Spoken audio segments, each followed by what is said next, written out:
Assalamualaikum warahmatullahi wabarakatuh.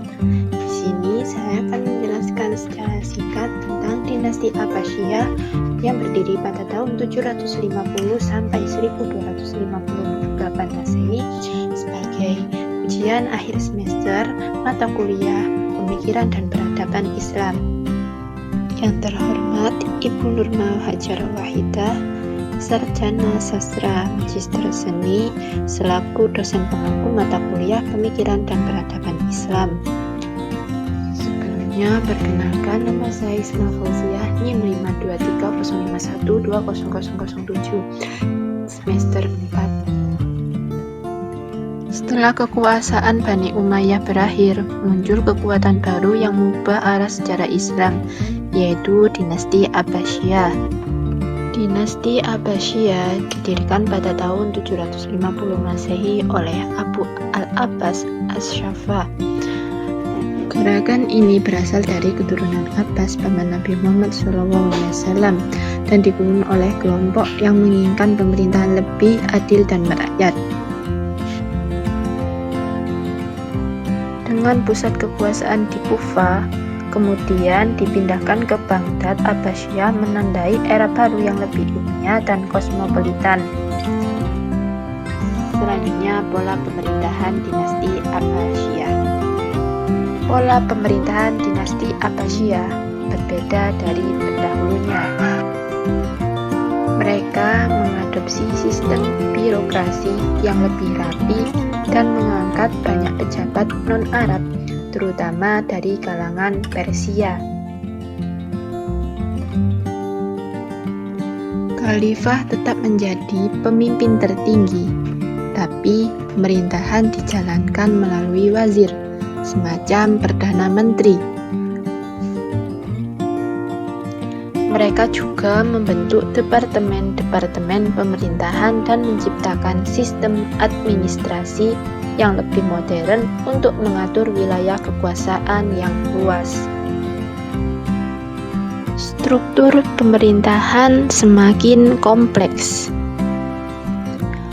Ada departemen keuangan, departemen urusan agama, departemen keamanan, dan departemen pendidikan. Hal ini membuat kekuasaan Abbasiyah lebih stabil dan mampu mengelola wilayah yang luas dengan lebih efisien. Selanjutnya, ekspansi wilayah dinasti Abbasiyah. Pada masa awal dinasti Abbasiyah mewarisi wilayah kekuasaan Bani Umayyah yang luas. Namun, berbeda dari pendahulunya yang ekspansif. Abbasiyah lebih fokus pada stabilisasi wilayah dan memperkuat pusat pemerintahan. Meski fokus utama Abbasiyah bukan pada ekspansi militer, tapi mereka tetap melakukan perluasan wilayah. Wilayah kekuasaannya mencakup wilayah yang sangat luas, mulai dari Afrika Utara, Timur Tengah, hingga Asia Tengah, dan sebagian India.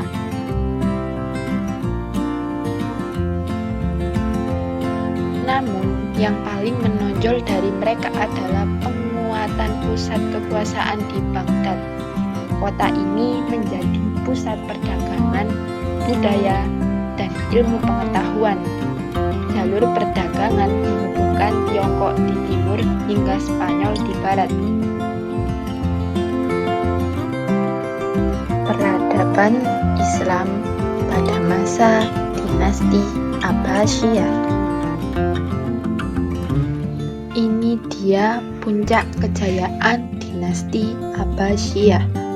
Masa keemasan ilmu pengetahuan pada abad ke-8 hingga ke-10.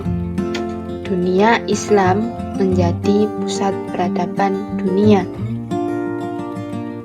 Baghdad menjadi kota paling maju di dunia pada masa itu. Berdirilah Baitul Hikmah, semacam universitas dan perpustakaan raksasa. Di sini karya-karya dari Yunani, Persia, India, hingga Romawi diterjemahkan ke dalam bahasa Arab, lalu dikembangkan.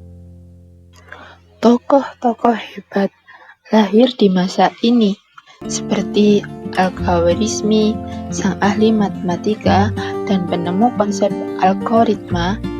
Ada juga Ibnu Sina yang menulis Al-Qanun fi al-Tibb, buku kedokteran yang dipakai di Eropa selama berabad-abad, dan tentu saja Al-Farabi, filsuf dan pemikir hebat.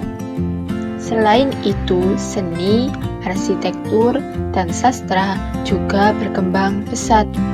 Kaligrafi menjadi bentuk seni yang sangat dihormati. Banyak karya sastra agung ditulis pada masa ini, baik puisi, filsafat, maupun teologi. Penurunan dan akhir dinasti Abbasiyah. Sayangnya, kejayaan ini tak bertahan selamanya. Dinasti Abbasiyah mulai melemah karena banyaknya konflik internal, pemberontakan daerah, dan persaingan kekuasaan. Pada tahun 1258 Masehi, pasukan Mongol yang dipimpin oleh Hulagu Khan menyerbu Baghdad dan menghancurkan kota itu. Khalifah terakhir, Al-Musta'sim, tewas, dan berakhirlah riwayat dinasti Abbasiyah di Baghdad. Meski telah runtuh, warisan dinasti Abbasiyah tetap hidup. Ilmu pengetahuan, budaya, dan pemikiran yang berkembang pada masa itu terus menginspirasi dunia hingga sekarang. Terima kasih sudah menonton. Yuk terus belajar sejarah Islam agar kita bisa bangga dengan warisan luar biasa dari masa lalu. Yeay, terima kasih. Sekian dari saya. Wassalamualaikum warahmatullahi wabarakatuh.